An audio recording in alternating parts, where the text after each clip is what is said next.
저희 아파트 사이클 연구소 이 식구 중 한 분이 전세 대출을 받으려고 하는데 대출이 안 나와서 당황을 했다고 합니다, 소장님. 대출이 안 나와요? 네. 전세 대출 규제는 우리나라가 생긴 이래 사상 최초입니다.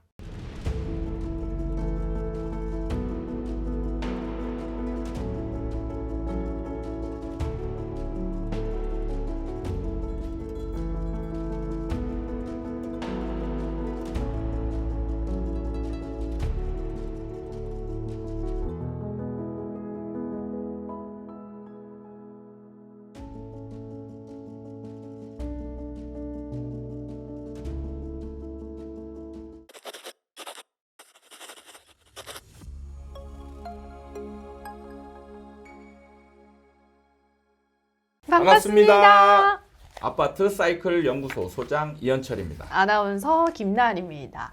오늘은요, 이 대출 규제에 대해서 이야기를 하려고 하는데, 저희 아파트 사이클 연구소 이 식구 중 한 분이 집을 팔고 네. 이제 전세로 들어가야 돼서 전세 대출을 받으려고 하는데 대출이 안 나와서 당황을 했다고 합니다, 소장님. 대출이 안 나와요? 네. 이거 좀- 어떤 문제를 구체적으로 겪으셨나요? 그러니까 집을 매도를 하고 네. 전세를 구하려는데 네. 전세 대출이 네. 안 나오는 게 매도를 등기를 다 하고 와라. 아, 그러니까 중간에 지금 계약을 한 상태에서 네. 전세 대출을 알아보려고 하니까 그건 안 해준다 이거죠. 그러니까 음, 이런 동시 진행을 하는 경우는 되게 많잖아요, 소장님. 그렇죠. 그러니까 중간에 갈아탄다는 거는 이제 동시에 진행을 하는 건데 여기서 대출이 막혀버리면 이거는 굉장히 좀 혼란스러운 일이 아니냐. 좀 많이 당황을 하셨다고 합니다. 우리 PD님 중에 한 분이 그러니까 상황을 네. 좀 정리해 보면 지금 매도를 하고 이사 나와서 바로 일로 가야 되잖아요. 네. 그러려면 전세 대출이 일으켜져서 전세금을 내야 들어가는 거잖아요. 그러니까요. 근데 은행에서 매도 등기를 완료를 해라. 그러면 대출을 해주겠다. 이제 그러니까요. 이거잖아요. 네. 그러니까 이 친구가 지금 갑자기 뭐 뻥찍 네. 지금 아니 돈이 지금 없는데 준비된 매도가 완료가 안 됐는데 돈 없는 사람 이 생각이 딱 들었다는 거지. 만약에 내가 이 잔금을 받아야만 이 전세 보증금을 치룰 수 있는 상황이었다라면 나는 이 집을 못 얻겠네. 그러면서 생각이 야 전세로는 못 가네. 월세를 가든지 아니면 임시로 얻어야 되든지 이런 상황이 벌어질 수도 있겠구나 이런 상황 얘기를 했다는 거예요. 네. 어떡하죠? 와 진짜 현실적으로 지금 대출의 제약이 네. 현장에서 굉장히 타이트하게 이루어지고 있구나라는 거를 피부로 느끼고 있는 중입니다. 맞아요. 아니 정말 혼란스러울 것 같거든요. 네.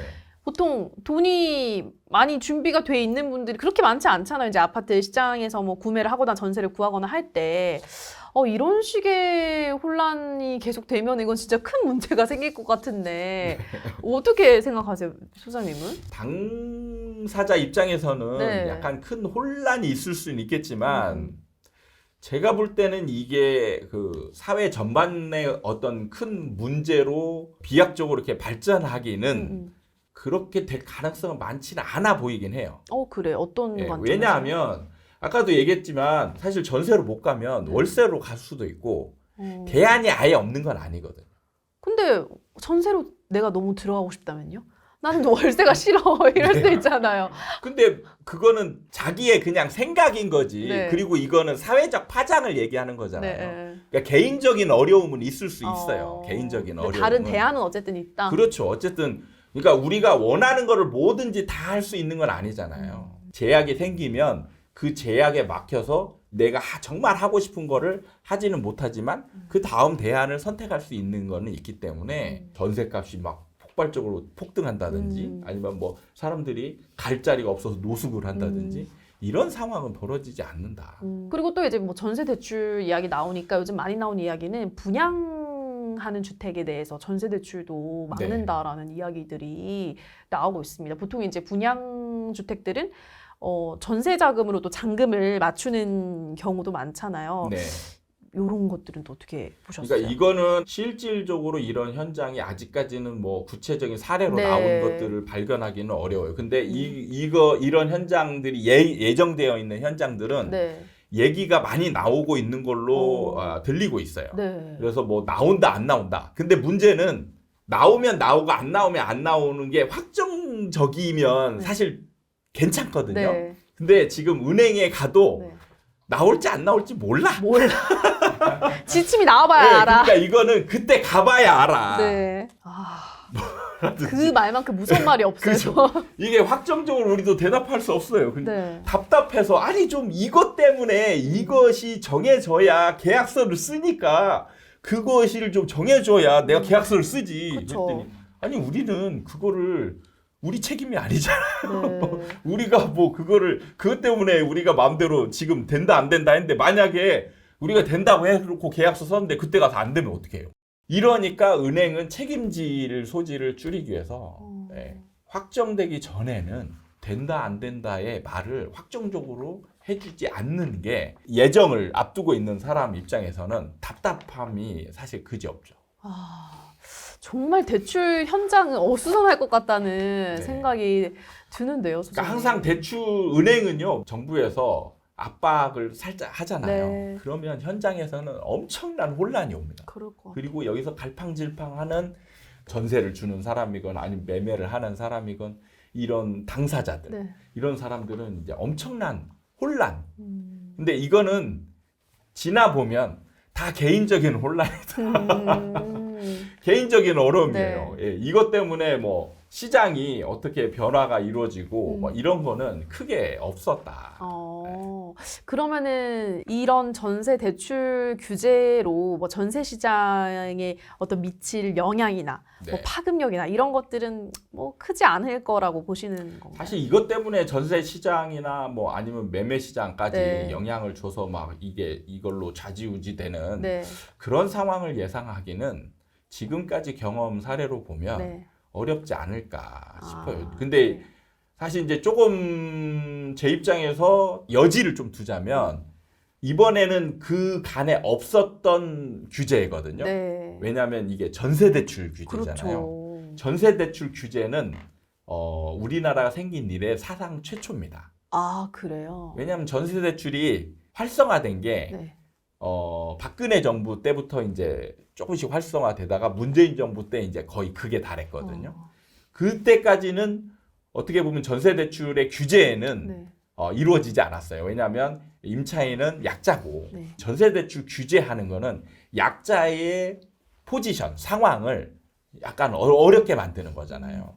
그것 때문에 어떤 규제, 대출이 잘 안 되게 만드는 이런 상황은 없었는데 이번에 이제 그게 나온 거잖아요. 네. 그러니까 이제 사상 최초의 일이죠. 그러니까요. 그러니까 그간 경험으로 이제 판단할 때는 사실 없었던 일이기 때문에 이런 이제 새로운 상황이 벌어질 여지도 얼마간은 있다라고 볼 수 있지만 그동안에 뭐 여러 가지 상황을 봤을 때 그게 막 시장의 파급력을 엄청나게 끌고 올 수 있느냐 여부를 보기에는 사실 많지 않은 게 거래량 지표를 최근에 봤잖아요. 네. 거래량 지표 보면 이제 매매 위주로 우리가 봤는데 네. 전세, 월세 거래 지표도 같이 있거든요. 근데 지금 추세가 뭐냐면 전세와 월세 거래가 대출 규제가 있기 전에도 네. 계속 줄고 있는 시점이었어요. 그래요? 대출이? 그러니까 거래량이 준다는 의미는 뭐냐면 시중에 임차 수요가 많이 줄었다는 얘기예요. 그래서 임차 수요가 줄은 상황에서 지금 이걸로 인해서 전세 시장이 뭐 급등한다든지 뭐 이런 요동치는 상황은 크게 없을 수 있다. 그리고 뭐 이걸로 인해서 또 엄청나게 하락한다. 하락도 사실은 쉽지 않습니다.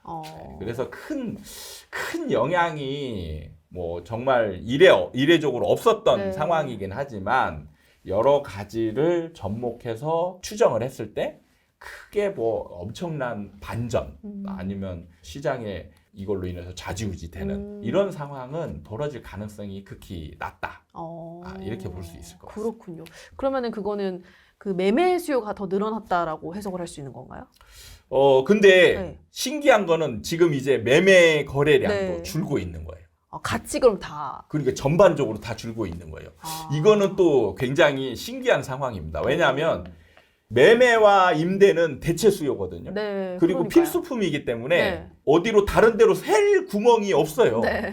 없는데 다 줄고 있다는 거예요. 예를 들면 우리가 임차 수요가 줄어들면 말씀하신 것처럼 이게 매매 수요로 전환되거나 네. 그래서 매매 수요가 줄어들면 임차 수요가 늘어나거나 이렇게 전환되는 움직임이 있어야 되는데 이게 동시다발적으로 다 줄고 있는 지금 그런 상황은 약간 또 이례적인 상황이에요. 근데 여기에 이제 제가 볼 때 약간의 함정이나 우리가 생각하지 못했던 상황이 있을 수 있는 게 네.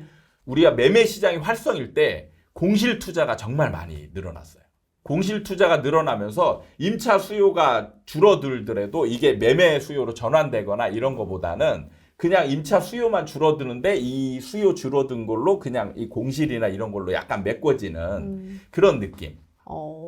신기한 현상이다. 매매 수요도 줄고 임차 수요도 줄고 갑자기 이제 말씀하시다가 그 임차 수요가 얘기 나와서 한번 질문을 드려봤는데 네. 그런 그러니까 이런 거는 또 약간의 시간차 같은 게 생길 수 네. 있어요. 시간차라는 게 뭐냐면 우리가 만기가 도래했을 때 예. 임차인들은 이제 만기가 되면 재계약을 하든지 그렇죠. 나가든지 매매를 하든지 이게 이제 동시에 이루어지기 때문에 만기는 언제든지 매년 똑같이 도래하잖아요. 네. 그럼 그거에 따라서 거래량이 똑같아야 되는데 우리가 그 임대차 거래량이나 이런 걸 보면 2년마다 동일한 매매 거래량이 나오지 않아요. 그러면 그 얘기는 뭐냐면 이게 대체 수요로 전환되기도 하지만 여기에서 만기에 따른 재계약이나 아니면 그거에 시간차가 어느 정도 발생이 돼요.